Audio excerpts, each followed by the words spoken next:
Gentlemen, this is a reading from the first chapter of my book, Masculinity, the Calling.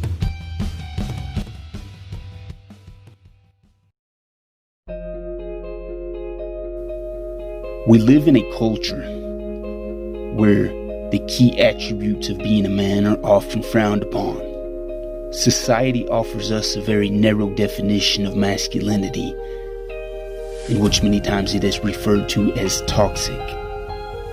I'm not concerned with toxic masculinity, nor do I have the energy to waste arguing its ignorance. When a tree is blocking our path to success, we do not climb to the top of the tree and explore. Instead, we stand at the bottom and cut down the obstacle. We then build a foundation, extend our hand, and give our future the meaning of masculinity. Masculinity in its simplest form, as it should always be defined and left open for ever-evolving expansion, is accepting the contribution to self and society by perpetually doing the right thing.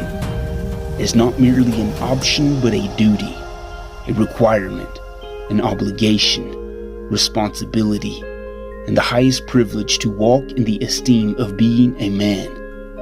Masculinity is never demeaning or intimidating. Masculinity empowers others no matter race, gender, or sexual preference. Masculinity is much more than a gender description. It is the heartbeat in which we survive and thrive. It is a primal philosophy in which all men should strive to march by, live in, and die to. There's a civil unrest warring in the hearts of boys, young men, and adult men alike. An identity crisis, if you will, where the primal virtues of masculinity are being pulled at and eroded with the conditioned norms of society. If this civil unrest within is not settled and conquered, it will, as it already has, spill into the streets of society. My aim, my focus, my mission, and declaring a need for reformation is to speak a challenge that may resonate and light a fire under the individual man's ass, the individual who will disregard the norms of conditioning and approach life with the vigor to improve and progress, the individual choosing to be an example to family, friends, community, and society. This is a calling for men and all listeners to view contributing to society not as an option, but as a requirement, even a privilege. I hope to offer a compelling vision in which ownership and responsibility are honored as a privilege both to men and society as a whole. This invitation calls for an aggressive approach to embark on the badass journey of becoming a man. We live in a society where young men lack identity, and identity guides the direction of the individual, which in return guides the collective. Our identity, our sense of self, has contributed to the values, morals, beliefs, actions, and habits we are introduced to as a youth. I firmly believe a person without an identity can never be anyone.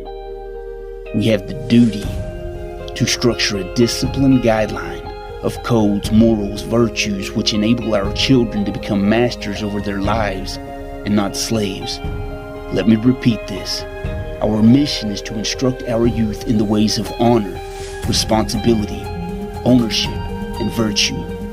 A child without direction becomes a slave to the winds of conditioned illusions, the illusions sold in the marketplace of social media and the assembly line of mass production. Where are the men when our children run wild with riotous behavior in our streets, both literally and figuratively? Where are the men called to lay the bricks of evolution? Where is the mentoring man responsible for teaching our boys the noble aspects of masculinity? Where has the sovereign man exempling attributes of strength, discipline, responsibility, and identity gone? Where are the men? The obvious and wore-out whipping boy we so quickly turn to is the divorce rate, the biased court systems, society's toxic masculinity culture, and the diminishing morals of both women and men alike. We point fingers, we cling to excuses, shouting, "No wonder men are hiding. It's not our fault."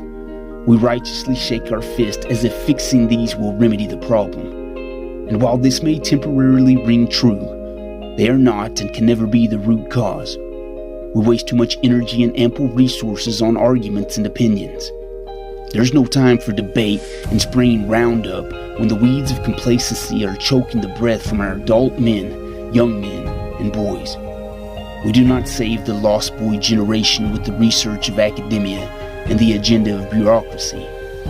We create a foundation, reach out our hand, and give them something to build upon. We teach boys values, morals, and lasting beliefs. These guidelines pave their way with integrity, honor, responsibility, and the invitation to do the right thing always.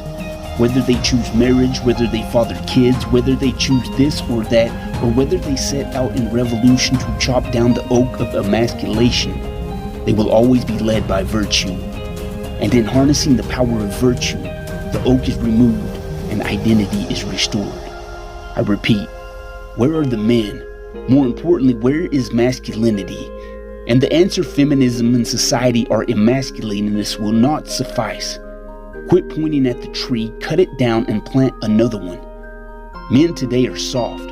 We think soft, we act soft, and in doing so, we offer a soft sovereignty. Meaning, I may physically be a man, but do I personify the attributes of strength, power, stoicism, mental aptitude, physical well-being, or emotional awareness? Masculinity, though stereotyped and misguided by men of the past, is never about man up. It requires one to embrace the emotion, the feeling, and use it to progress instead of to cripple. Masculinity is not toxic. Toxicity gushes from the ill-fit behaviors of men in their moral failings. The ideals of masculinity are not dangerous nor chauvinist. The virtuous ideals exemplifying masculinity never assert power over the weak. Instead, masculinity puts itself in the shoes of the other in order to gain understanding, empathy, and the knowledge to empower the individual. Understanding and empathy are the backbones of a leader and the spine of a man. Men today stand for nothing. We read all the self-help books looking to get an edge, yet never implement any useful tools. We spend hours on social media comparing ourselves to Frank and his impressive life, but make no life for ourselves. We dream of one day while refusing to take any steps to get there. We hand our kids off to the internet as a cheap babysitter. We watch hours of meaningless Netflix and wonder why we are fat asses. We take no initiative to progress and honor the sacredness of life. We debate, we argue, we blame, we point fingers, we surrender. We are idle, brainwashed skeletons of what once was unlimited potential. Suicide rates, domestic cases of aggression, depression, and sordid conditions are plaguing men and society. We want to climb to the top of the tree and have a shouting match. We live in a rioting, entitled, I don't get my way, so here's a temper tantrum Karen society. There is no identity, no idea of what being a man means. The void of confusion is being filled not by mentoring men, but by social media, by the echoing parrots of ignorance, by teachers, by mothers, by television, and by false perceptions of what embodies a man, the sex, drugs, and domination of the Hollywood dream. Our men are facing a civil war within. And in an entitled culture with no direction, it's easier to resign themselves to the corners of shadows and sit. When will the backbone of virtue arise? Where are the men accepting the obligation to answer the call and wield the axe of a lumberjack? We cut away the struggles and plant a seed of rising triumphs. The calling of masculinity awaits.